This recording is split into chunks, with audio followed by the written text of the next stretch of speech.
Nah, saya rasa ketika Anda memproduksi video, Anda perlu memperhatikan aspek rasio, karena standar monitor itu sangat berbeda-beda ya. Contohnya, ini kalau Anda mempunyai TV zaman dulu ya, itu rasionya 4:3 ya. Sedangkan TV zaman sekarang itu cenderung melebar ya, 16:9 ya. Dan lebih lebih maju lagi kalau Anda mempunyai aplikasi Instagram ya, itu videonya benar-benar square, kotak ya. Dan beberapa TV terbaru sekarang eh, aspek rasionya lebih lebar dan bentuknya lengkung ya. Jadi ini yang perlu Anda perhatikan karena ukuran dari aspek rasio akan mempengaruhi komposisi gambar ya. Jika Anda mengkomposisi seperti ini ya dengan asumsi bahwa gambar ini akan terekam, tapi ketika di broadcast di media yang aspek rasionya 4:3, maka gambar di sini akan hilang. Ini contoh-contoh sistem video yang digunakan oleh beberapa negara ya. Jenis videonya sangat macam-macam ya. Sekarang sudah era digital, tapi kalau era analog itu waktu itu ada 3. Ya. Ada SECAM ya, singkatannya di sini ya. Ini digunakan oleh negara-negara kayak Prancis, Timur Tengah, dan Afrika ya. Resolusinya seperti ini ya. Anda tidak perlu dibingungkan dengan ini ya. Kalau di Indonesia itu menggunakan sistem PAL, Phase Alternating by Line. Ya, maksudnya gimana Anda bisa baca dan Anda nggak perlu buru-buru tentang ini ya. Anda bisa cermati, bisa resapin ya. Kalaupun yang perlu Anda ketahui ini kurang lebih dia menggunakan jumlah frame itu kurang lebih 25 frame per second. Jadi dalam 1 detik untuk sistem PAL itu ada 25 gambar ya.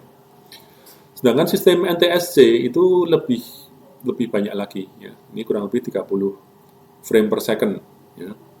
Jadi ketika Anda menggunakan video PAL ya, misalnya kaset lama Anda formatnya PAL dan itu diputar di format NTSC, maka gambarnya akan agak terganggu, mungkin bisa menjadi hitam putih atau bisa ada garis-garisnya. Tapi untungnya kalau digital sekarang bisa otomatis langsung terdeteksi. Frame gambar juga bermacam-macam ya, ada seperti saya bilang tadi 24 frame per second, 25, 30, 50, dan kalau Blu-ray itu kurang lebih 60 frame per second ya. Nah, itu tergantung dengan media perekam apa atau media penyimpan apa yang digunakan. Ini ukuran untuk settingannya, jadi makin besar eh, resolusinya. Jadi seperti Anda melihat rajutan itu ya, makin banyak kotaknya itu dan Anda melihatnya makin jauh, itu makin detail. Ya. Jadi di sini bisa Anda bandingkan bahwa PAL dan NTSC itu hanya sekitar 720-an. Ya.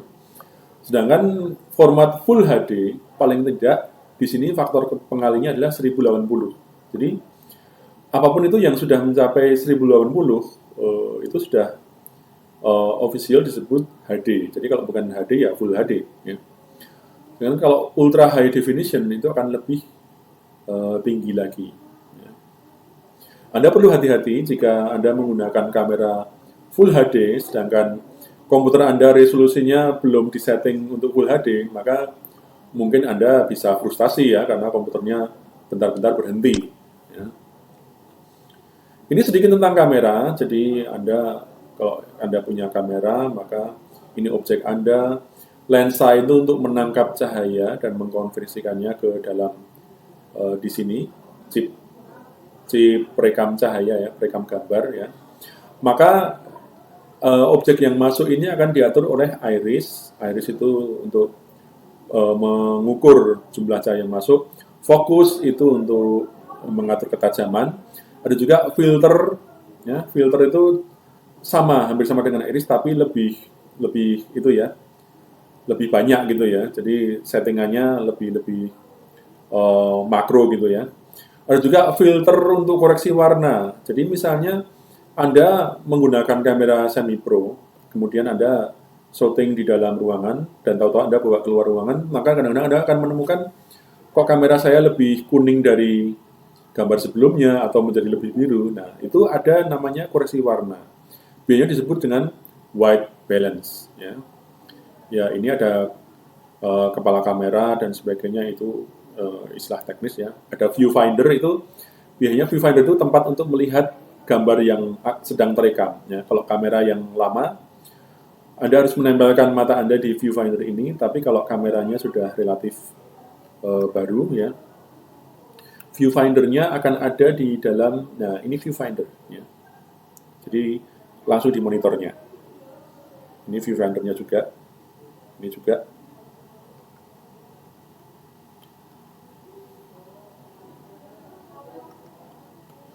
Nah, Anda juga bisa menggunakan macam-macam lensa ya. Ada lensa normal, lensa wide. Wide itu untuk menangkap objek yang besar, sedangkan kalau normal itu ya standar ya. Ada tele itu untuk fokus dan jarak jauh. Ya. Ada lensa makro dan lensa zoom. Zoom itu dari jarak jauh, tapi detailnya masih dapat. Ya. Seperti saya bilang tadi, fokus itu untuk mengatur pengaturan lensa untuk supaya ketajaman gambarnya bisa tepat ya.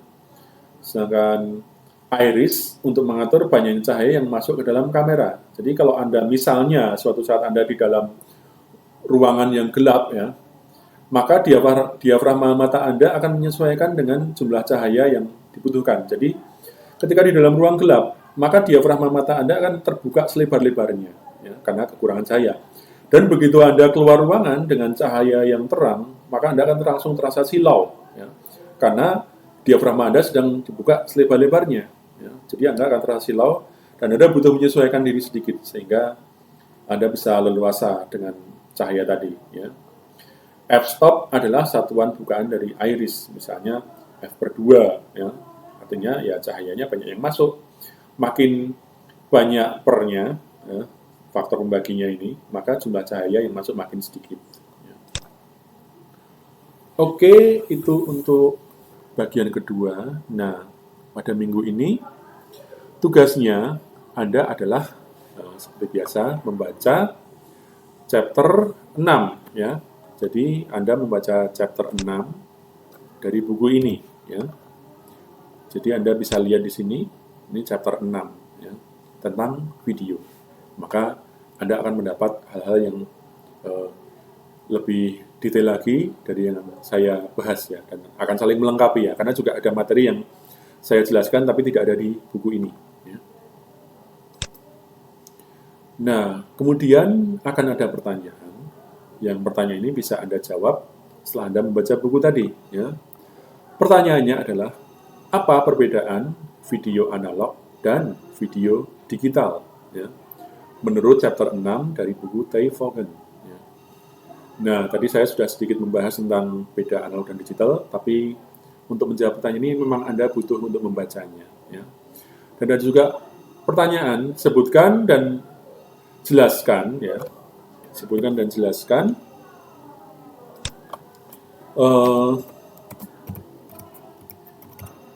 sebutkan dan jelaskan keunggulan dan kelemahan dari masing-masing jenis video tersebut ya. Jadi video analog itu punya kelemahan dan punya kelebihan. Begitu juga dengan video digital, punya kelemahan dan kelebihan. Nah, kami minta untuk mengirim jawaban Anda melalui Moodle dengan deadline 1 minggu setelah tugas ini diunggah. Ya. Nah, nanti pada week 3 sesi 2, kita akan praktek membuat video. Karena itu saya akan minta Anda juga pada tugas ini, saya akan minta Anda untuk menginstal program Adobe Premiere ya, pada komputer Anda. Adobe Premiere yang manapun bebas ya, karena tugasnya masih sederhana. Dan kalau Anda tidak menginstalnya, kita nggak bisa lanjut ya, karena nanti tugasnya juga adalah produksi video. Ya. Nah, oke. Ini adalah akhir dari week 3 session 1. Ya, selamat mengerjakan.